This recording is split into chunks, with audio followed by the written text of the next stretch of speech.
ऊपर बोलने का मौका दिया। सर जी, जो बजट होता है वो बेसिकली पिछले जो हालात होते हैं उससे सबक सीखना होता है, मौजूदा हालात पे काबू करना होता है, और जो नेक्स्ट जिस तरफ हुकूमत ने जाना होता है, कौम ने जाना होता है, वो टारगेट सेट करता है।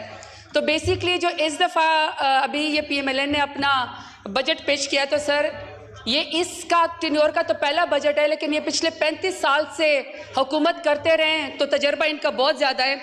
इसलिए फिर मैंने स्पीकर साहब इनका पूरा बजट पढ़ा।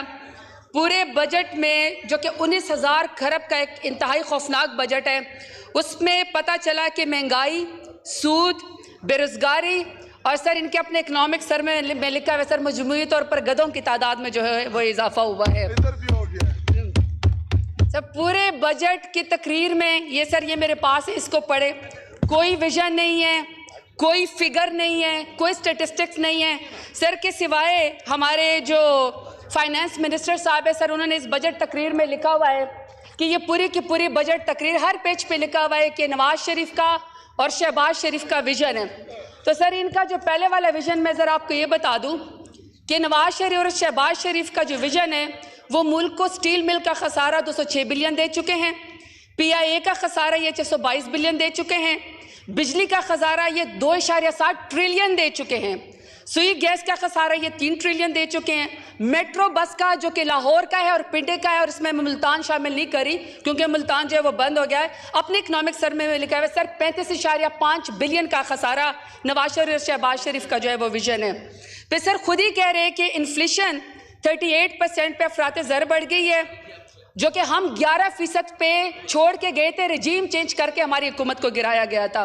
फूड इन्फ्लेशन ये खुद कह रहे हैं कि 48% के ऊपर चली गई है। और सर इकनॉमिक ग्रोथ अभी ये माइनस में है, ये कह रहे हैं कि हम 2.83% करने की कोशिश करेंगे, टारगेट है, और फिर उसके ऊपर ये मजमूई तौर पर मिठाई भी बांटेंगे, भंगड़े भी डालेंगे, जो कि हम जब रिजीम चेंज किया 2022 में सर ये 6.1% के ऊपर इमरान खान छोड़ के गए थे। सर एक्सपोर्ट ये 25 बिलियन पे नीचे लेकर आए, हमने 26% के साथ इजाफा किया था, 36 अरब की हाईएस्ट के ऊपर बिलियन के ऊपर जी हमारी हुकूमत लेकर गई थी।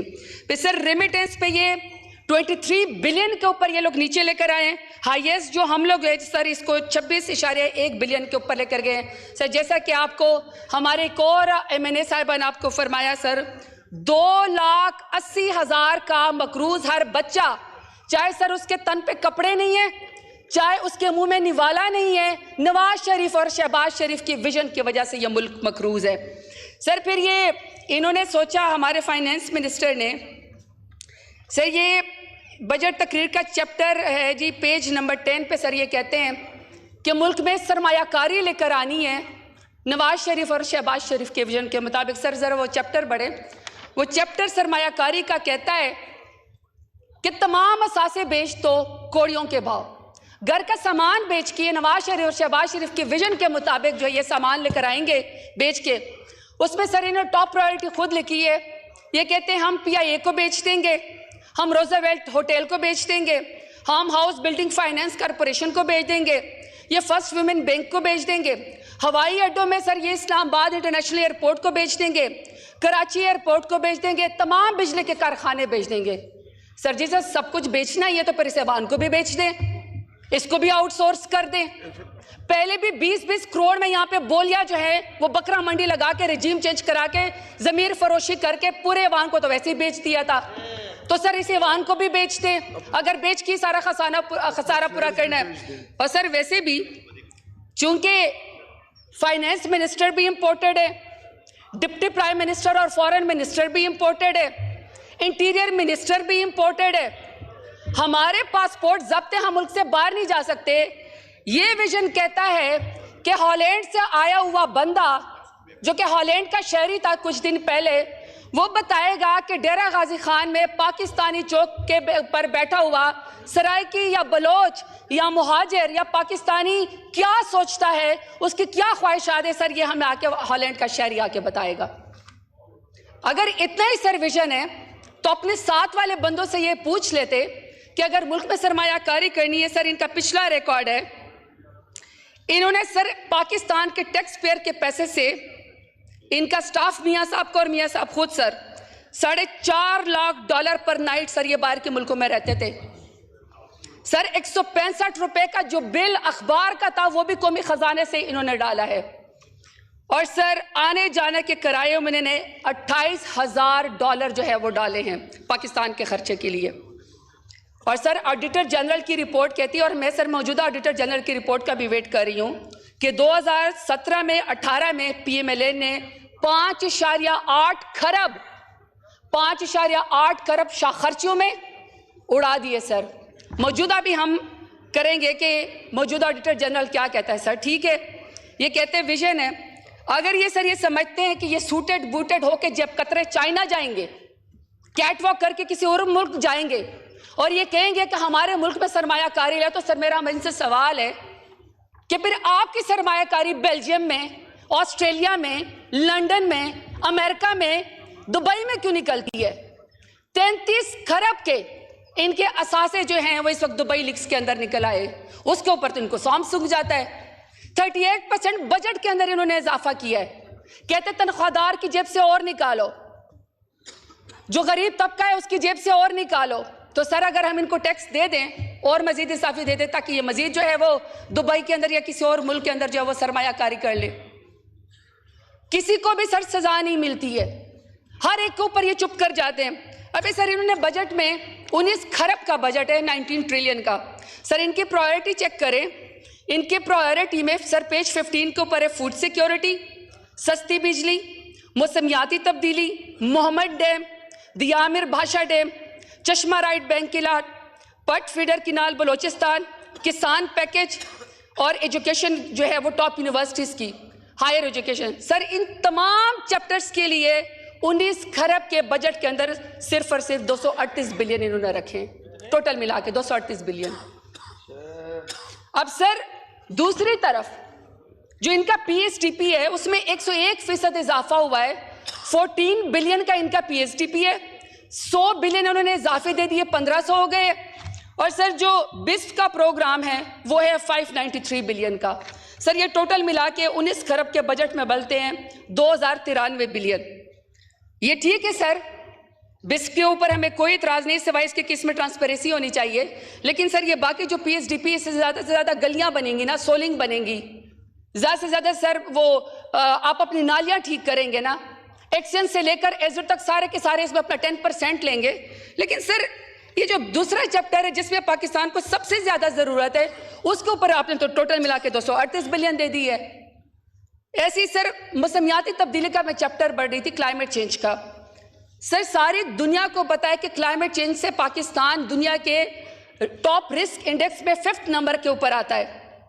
और सर 3.8 बिलियन का GDP का पाकिस्तान का लॉस हुआ है 1999 से लेकर 2018 तक, और इंसानी जानें अलग से जो हैं वो ज़ाया हो गई हैं। आपके सामने कि जब कराची के अंदर भी सैलाब आता है, अर्बन फ्लडिंग होती है, तो 37 लोग एक ही रात में शहीद हो जाते हैं, खड़ी फसलें हमारी तबाह हो जाती हैं, वाटर लेवल हमारा 600 मीटर से फुट से नीचे चला गया है। एक तरफ खुश साली है, दूसरी तरफ कहत साली है। सर आपको पता है कि उन्होंने इसमें टोटल मौसमियाती तब्दीली के लिए कितना बजट रखा है? सर 2024 का बजट उन्होंने रखा है 4 बिलियन। और सर हम 2022 में जब रिजीम चेंज किया गया था हम इसको 15 बिलियन के ऊपर ले गए थे। सर ठीक है, क्या आपको नहीं पसंद हमारी सियासत, लेकिन 10 बिलियन ट्री सुनामी बंद कर देने से, जो कि दुनिया में आपकी पजीराई हुई थी, आपका दुनिया का एक सॉफ्ट इमेज आपका चला गया था, इमरान खान साहब के इख्तलाफ है, लेकिन 10 बिलियन ट्री सुनामी को बंद करने से सर आप कौन सी पाकिस्तान के अंदर सरमायाकारी ले आएंगे? कौन आपके ऊपर ट्रस्ट करेगा? आपका एक सॉफ्ट इमेज गया था, क्लीन ग्रीन पाकिस्तान आपने वो जो है वो खत्म कर दिया, ई व्हीकल पॉलिसी आपने खत्म कर दी, बल्कि उसके ऊपर भी आपने कोई बजट लगाया। बल्कि सर मैं चाहूंगी कि मैं पॉलिसी बजट, इन्होंने तो क्लाइमेट चेंज को शामिल भी नहीं किया जिसके ऊपर हम कट मोशन दे सकते हैं। पॉलिसी के ऊपर कट के ऊपर सर मैं क्लाइमेट चेंज को चाहती हूँ कि आप इसके शामिल करें। सर दूसरा मेरा पॉइंट है पाकिस्तान के यूथ के बारे में। सर 70% से ज़्यादा लोग जो हैं वो 35 से 40 साल की उम्र से कम है। पाकिस्तान दुनिया में सेकंड बड़ा मुल्क है जो सबसे ज़्यादा जिसके अंदर नौजवान है। सर ये इनका अपना इकोनॉमिक सर्वे कहता है 119% increase in outdoor brain drain of skilled worker in 2023 और sir 26.6% rise in departure of highly qualified individuals. Sir इसमें डॉक्टर हैं, साइंटिस्ट हैं, इंजीनियर्स हैं। एक तो सर 50% आपकी जो इंडस्ट्री है वो बंद हो गई है सर। दूसरी तरफ नौजवानों ने आपके ऊपर ट्रस्ट किया, 8 फरवरी को आपके लिए निकले, उन्होंने हथियार नहीं उठाया, उन्होंने सर वोट की पर्ची के जरिए उन्होंने कहा कि हम इनकलाब लेकर आते हैं। सर इस बजट में आपने उम्मीद तोड़ दी है। मुझे फाइनेंस मिनिस्टर बताएं कि इस बजट में उन्होंने नौजवानों के लिए क्या रखा है। जब उन्होंने आपको वोट नहीं दिया तो आपने क्या किया कि आपने पढ़े लिखे नौजवानों को हथकड़ियाँ लगा दी। आपने उनके घरों के ऊपर जो है वो माओ और बहनों बेटियों को उनके सामने आपने उनको घसीटा, आपने उनको जेल में डाला। कोई इंजीनियर था, कोई डॉक्टर था। सर इनको एहसास है PMLN को, PDM को, कि 1947 के बाद मुल्क से सबसे बड़ी हिजरत पाकिस्तान से होने जा रही है और आपका ब्रेन ड्रेन हो रहा है। ये सर यहाँ पे ऊपर हॉल के अंदर यूनिवर्सिटी के स्टूडेंट बैठे हुए हैं, आप इनको ये बताना चाहते हैं कि आप अपनी मर्जी से वोट की पर्ची डालेंगे तो हम जो है आपके लीडर के ऊपर जो है उसको 31 साल की रातों रात सजा देके काल कोठरी में बंद कर देंगे। अगर आप अपनी मर्जी से वोट डालेंगे तो आप डॉक्टर यास्मीन राशिद जैसी, आलिया हमजा जैसी, बुशरा बीबी जैसी खवातीन को आप सड़कों के ऊपर घसीटेंगे, आप उनकी इज्जत के उसमें केस के अंदर आप हाथ डालेंगे, नौजवानों की आप तजलील करेंगे, सेल्फ रिस्पेक्ट को खत्म कर देंगे, कभी डिजिटल दहशतगर्द करेंगे, कभी कहेंगे कि इल्ड इन्फॉर्म्ड यूथ है। सर वो आपको चाहे बाहर बैठे हुए हो चाहे पाकिस्तान के अंदर बैठे हुए हो, वो आपको आपकी असली करतूत दिखाते हैं, आईना दिखाते हैं। अगर आपको आईना नहीं पसंद, अगर आपको आईने में अपनी शक्ल नहीं पसंद, बदसूरत लगती है तो अपने करतूत सीधे करें, आईना मत तोड़ें। आप पाकिस्तान के नौजवानों को मायूस मत करें। सर इस बजट में आई एम सॉरी टू से इस बजट में यूथ के लिए कोई पॉलिसी नहीं है, कोई विजन नहीं है, कोई बजट इसके अंदर नहीं रखा गया है। फिर सर मैं साउथ पंजाब से मेरा ताल्लुक है, सर साउथ पंजाब से मेरा ताल्लुक है। सर मैं महरूम तबके को रिप्रेजेंट करती हूँ। सर 1947 से लेकर अब तक हमारे सराय की वसेब के लोग अपनी बका की जंग लड़ रहे हैं, सराय की सुबह मांग रहे हैं। आप तो तख्ते लाहौर को सब कुछ दे देते हैं सर 2 ही पॉइंट से तख्ते लाहौर को सब कुछ दे देते हैं, लेकिन सर मेरे सराय की वसेब में कोई चीज़ सिवाय महरूम में और कुछ नहीं है। सर पिछली दफ़ा हम लोगों ने साउथ सेक्रेटरीट हमारी हुकूमत में प्राइम मिनिस्टर इमरान खान ने बनाया इनके लिए, सर उसको पीपल्स पार्टी ने भी सपोर्ट किया। उसमें सर हम लोगों ने पहली दफ़ा साउथ पंजाब के लिए हमने 360 बिलियन का बजट रखा और हमने इसको रिंग फेंस किया। हमने इंश्योर किया कि हमारा बजट यहीं पर साउथ पंजाब के अंदर लगेगा, तख्ते लाहौर नहीं जाएगा। 32% सर हमने एम्प्लॉयमेंट का कोटा रखा कि शायद कोई सरायकी, कोई बलोच, कोई महाजिर हमारा किसी नौकरी के अंदर आ जाए। सर अफसोस की बात ये कि टिकटॉक वाली हुकूमत ने, टिकटॉक के चीफ मिनिस्टर ने आते ही सर सराइकियों से पता नहीं क्या दुश्मनी है सर, पूरा का पूरा सेक्रेटरीट बंद कर डाला, सेक्रेटरीट ही बंद कर डाला, सारे सेक्रेटरीज ही वापस चले गए। और सर मौजूदा बजट मैंने कोशिश की लेकिन सर उसको बिल्कुल उन्होंने ख़त्म कर दिया। सर आखिर में अपने डेरा गाजी खान की बात करती हूँ। मैंने सर डेरा गाजी खान को वुमेन यूनिवर्सिटी दी सर, पहला वहाँ पे कार्डियोलॉजी हॉस्पिटल दिया, मदर एंड चाइल्ड हॉस्पिटल वहाँ पे दिया, 260 गाँव को वहाँ पे बिजली दी, विमेन पार्क वहाँ पे बनाया। अभी सर मैंने पूरा का पूरा PhD पढ़ा। यकीन करें सर डेरा गाजी खान के लिए सिर्फ दुआएं इसमें बजट में, बाकी सर ना कोई बजट है, ना कोई एलोकेशन है, ना सर किसी नए मंसूबे में उन्होंने डेरा गाजी खान को शामिल किया है। सर अफसोस की बात यह है कि आपने कोई फार्म 47 वाला वजीर हमारे सर के ऊपर मुसल्लत कर दिया है। पूरा डेरा गाजी खान यरगमाल है सर, 16-16 घंटे की लोड शेडिंग है। जो शख्स आवाज़ उठाता है सर उसको पर दहशतगर्दी का पर्चा कर दिया जाता है। आप यकीन करें सर साउथ पंजाब की महरूमियाँ, आप मुझे इंतहाई अफसोस है। सर आखिरी बात कहना चाहती हूँ, आपने मुझे वाइंड अप करने को कहा है। सर यहाँ पे हम बहुत सारी बातें करते हैं कि जी मुझसे पहले यहाँ पे 2 लोगों ने बातें की थी, तो सर मैं ज़रा उनसे एक बात कहना चाहती हूँ कि आप हुकूमत चलाएं लेकिन सर हुकूमत ख़वातीन को सड़कों पर घसीटने से नहीं चलेगी। दूसरा सर आप हुकूमत ज़रूर चलाएं लेकिन सर हुकूमत शायरों को शेर पढ़ने से पाबंद सलादत करने से जो है वो हुकूमत नहीं चलेगी। सर फिर तीसरा आप ज़रूर हुकूमत चलाएं लेकिन सर एहराम में बंधे हुए जो शख्स एहराम ओढ़ के हज के लिए जाता हो सर उस शख्स को, इमरान रियाज को फ्लाइट से उतारने से भी आपकी हुकूमत नहीं चलेगी। सर तीसरी बात सर, आप हुकूमत जरूर चलाएं, आप वीपीएन के जरिए आके उसमें सोशल मीडिया पे हमें आप दहशतगर्द कहें, लेकिन सर हुकूमत जीरे ब्लेडों के जरिए भी नहीं चलनी है। क्या आप कहें कि पाकिस्तान तहरीक इंसाफ का इंफॉर्मेशन सेक्रेटरी बाहर जाएगा तो आप सर जीरे ब्लेड के जरिए उसका गला कटवाएंगे, हमारी आवाज दबाएंगे? सर हम इमरान खान के लिए आवाज उठाते रहेंगे। सबसे बड़ा उम्मत मुस्लिमा का लीडर है, पाकिस्तान का लीडर है।